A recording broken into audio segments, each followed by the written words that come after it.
Recently, reading through some old history, I happened to come across one of Abraham Lincoln's earliest recorded speeches. Given when he was still in his 20s, Lincoln's astute Lyceum address shocked me with how its concerns for the preservation of the founding laws, as well as its grave warnings about mob rule and mob law, still have relevance today, perhaps now more than ever. So what follows is a summary of the main focus of Lincoln's early attempts to warn his audience, and indeed warn all future generations of Americans to come, of the dangers of not adhering to law and order. We find ourselves in the peaceful possession of the fairest portion of the earth, as regards extent of territory, fertility and soil, and salubrity of climate. We find ourselves under the government of a system of political institutions, conducing more essentially to the ends of civil and religious liberty than any of which the history of former times tells us. We, when mounting the stage of existence, found ourselves the legal inheritors of these fundamental blessings. We toiled not in the acquirement or establishment of them. They are a legacy bequeathed us by a once hardy, brave, and patriotic, but now lamented and departed race of ancestors. Theirs was the task, and nobly they performed it, to possess themselves, and through themselves us, of this goodly land, and to uprear upon its hills and its valleys a political edifice of liberty and equal rights. 'Tis ours only to transmit these, the former, unprofaned by the foot of an invader, the latter, undecayed by the lapse of time and untorn by usurpation, to the latest generation that fate shall permit the world to know. This task of gratitude to our fathers, justice to ourselves, duty to posterity, and love for our species in general, all imperatively require us faithfully to perform. How then shall we perform it? At what point shall we expect the approach of danger? By what means shall we fortify against it?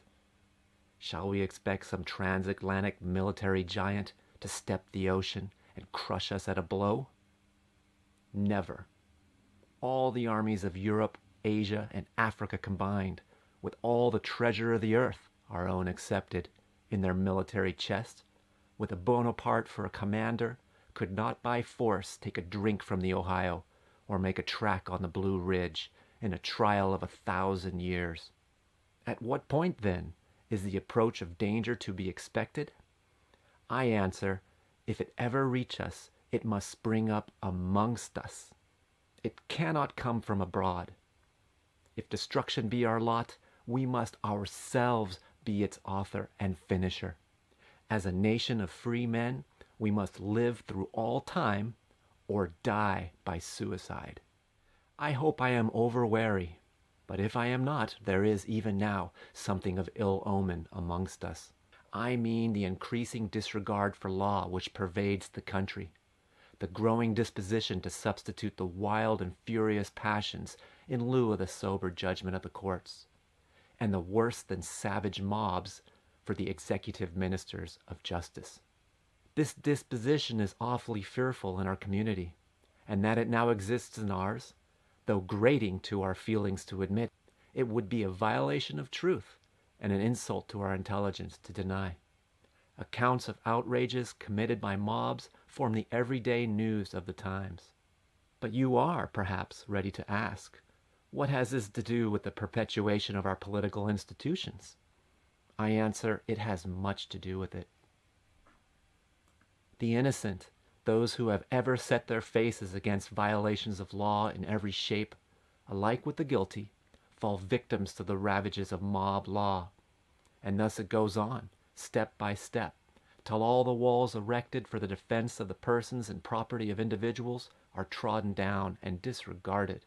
But all this even is not the full extent of the evil.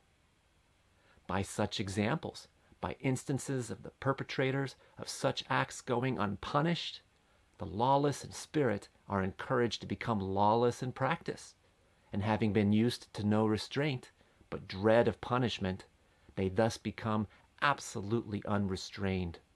Having ever regarded government as their deadliest bane, they make a jubilee of the suspension of its operations and pray for nothing so much as its total annihilation. While, on the other hand, good men, men who love tranquility, who desire to abide by the laws and enjoy their benefits, who would gladly spill their blood in the defense of their country, seeing their property destroyed, their families insulted, and their lives endangered, their persons injured, and seeing nothing in prospect that forebodes a change for the better, become tired of and disgusted with a government that offers them no protection, and are not much averse to a change in which they imagine they have nothing to lose. Thus, then, by the operation of this mobocratic spirit, which all must admit is now abroad in the land, the strongest bulwark of any government, and particularly of those constituted like ours, may effectually be broken down and destroyed. I mean the attachment of the people.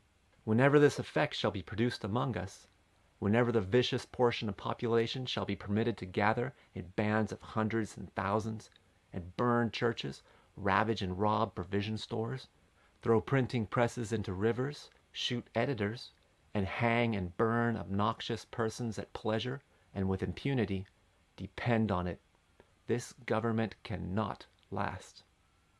By such things, the feelings of the best citizens will become more or less alienated from it, and thus it will be left without friends, or with too few, and those few too weak, to make their friendship effectual. At such a time, and under such circumstances, men of sufficient talent and ambition will not be wanting to seize the opportunity, strike the blow, and overturn that fair fabric which has been the fondest hope of lovers of freedom throughout the world. I know the American people are much attached to their government. I know they would suffer much for its sake. I know they would endure evils long and patiently before they would ever think of exchanging it for another. Yet, notwithstanding all this, if the laws be continually despised and disregarded, if their rights to be secure in their persons and property are held by no better tenure than the caprice of a mob, the alienation of their affections from the government is the natural consequences, and to that, sooner or later, it must come. Here, then, is one point at which danger may be expected. The question recurs, how shall we fortify against it? The answer is simple. Let every American, every lover of liberty, every well-wisher to his posterity, swear by the blood of the Revolution never to violate in the least particular the laws of the country, and never to tolerate their violation by others. As the patriots of '76 did to the support of the Declaration of Independence, so too the support of the Constitution and laws, let every American pledge his life, his property, and his sacred honor. Let every man remember that to violate the law is to trample on the blood of his father, and to tear the character of his own and his children's liberty. Let reverence for the laws be breathed by every American mother to the lisping babe that prattles on her lap. Let it be taught in schools, in seminaries, and in colleges. Let it be written in primers, spelling books, and in almanacs. Let it be preached from the pulpit, proclaimed in legislative halls, and enforced in courts of justice. And in short, let it become the political religion of the nation. And let the old and the young, the rich and the poor, the grave and the gay, of all sexes and tongues, and colors and conditions, sacrifice unceasingly upon its altars. While ever a state of feeling, such as this, shall universally or even very generally prevail throughout the nation, vain will be every effort and fruitless every attempt to subvert our national freedom. There is no grievance that is a fit object of redress by mob law. In any case that arises, one of two positions is necessarily true. That is, the thing is right within itself and therefore deserves the protection of all law and all good citizens, or it is wrong and therefore proper to be prohibited by legal enactments. And in neither case is the imposition of mob law either necessary, justifiable, or excusable. But, it may be asked, why suppose danger to our political institutions? Have we not preserved them? And why may we not for 50 times as long? We hope there is no sufficient reason. We hope all dangers may be overcome. But to conclude that no danger may ever arise would itself be extremely dangerous.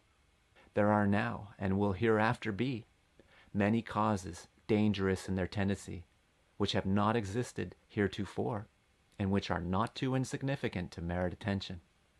That our government should have been maintained in its original form from its establishment until now is not much to be wondered at. It had many props to support it through that period, which now are decayed and crumbled away.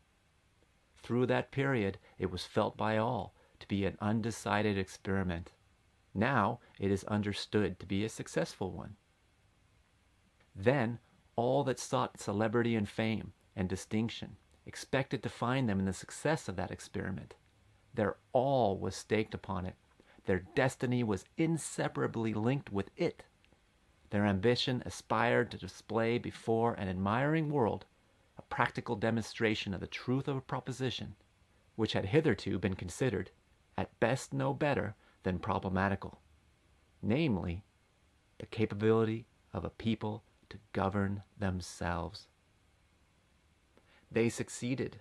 The experiment is successful, and thousands have won their deathless names in making it so.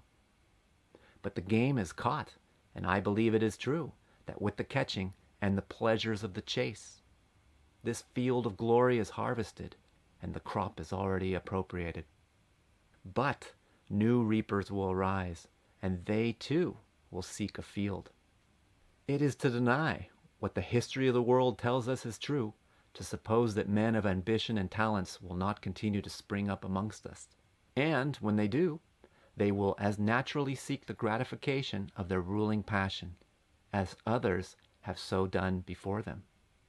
The question then is, can that gratification be found in supporting and maintaining an edifice that has been erected by others? Most certainly it cannot. Distinction will be his paramount object, and although he would as willingly, perhaps more so, acquire it by doing good as harm, yet that opportunity being past, and nothing left to be done in the way of building up, he would set boldly to the task of pulling down. I do not mean to say that the scenes of a revolution are now or ever will be entirely forgotten, but that like everything else they must fade upon the memory of the world, and grow more and more dim by the lapse of time. In history, we hope, they will be read of and recounted, so long as the Bible shall be read. But even granting that they will, their influence cannot be what it heretofore has been. They were the pillars of the temple of liberty, and now that they have crumbled away, that temple must fall, unless we, their descendants, supply their places with other pillars, hewn from the solid quarry of sober reason. Passion has helped us, but it can do so no more. It will in future be our enemy. Reason, cold, calculating, unimpassioned reason, must furnish all the materials for our future support and defense. Let those materials be molded into general intelligence, sound morality, and in particular a reverence for the Constitution and laws. Upon these let the proud fabric of freedom rest, as the rock of its basis, and as truly as has been said of the only greater institution, the gates of hell shall not prevail against it. We fully protect religious liberty. We believe in law and order, and we support the incredible men and women of law enforcement. And we pledge our allegiance to one nation under God.